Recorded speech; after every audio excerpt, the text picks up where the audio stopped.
ఈ వీడియోలో మనం ఎన్క్యాప్సులేషన్ అంటే ఏంటి, అబ్స్ట్రాక్షన్ అంటే ఏంటి అనేది కంప్లీట్గా అయితే చూద్దాం. అబ్స్ట్రాక్షన్ అంటే ఏంటంటే ఒక సింపుల్ ఎగ్జాంపుల్ తీసుకుందాం. నువ్వు మొబైల్ ఫోన్ తీసుకొని ఇంకో పర్సన్కి కాల్ చేస్తున్నావు. సో ఆ పర్సన్కి కాల్ చేసినప్పుడు ఇంటర్నల్గా ఏం జరుగుతుందని నీకు తెలియదు. So what's happening internally you don't know. You are making call to that person, you are talking to that person, but what's happening internally అనేది నీకు తెలియదు. So this is what abstraction is. So hiding the internal working of something is what abstraction is. So మనకి ఇక్కడ చూసినట్లయితే జావాలో మనకు abstraction అనేది through abstract classes కానీ ఆర్ త్రో ఇంటర్ఫేసెస్ కానీ అచీవ్ చేస్తాం.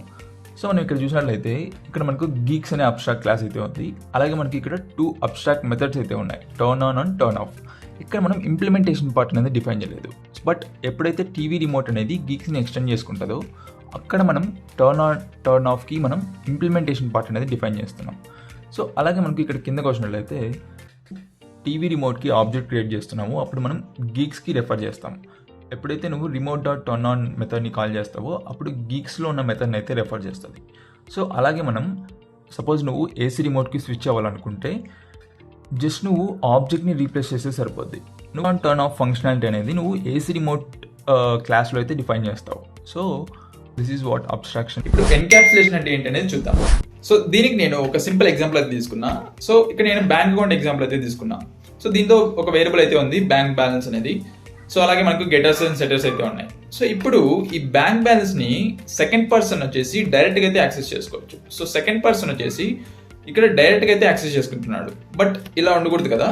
సో దీన్ని ఎలా ప్రొడక్ట్ చేస్తామంటే, సో ఇక్కడ మనం ఈ వేరియబుల్ ని ప్రొవైడ్ అయితే చేస్తాం.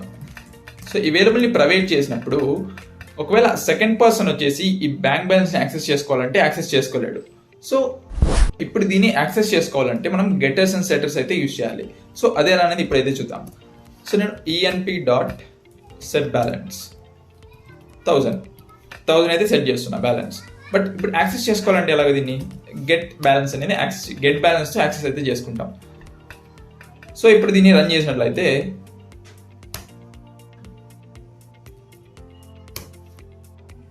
సో ఇక్కడ బ్యాలెన్స్ అయితే యాక్సెస్ చేసుకున్నాం కదా. సో దీన్ని సెకండ్ పర్సన్ వచ్చి ఆ డేటాని యాక్సెస్ చేసుకోకుండా మనం డేటాని ప్రొటెక్ట్ అయితే చేస్తున్నాం.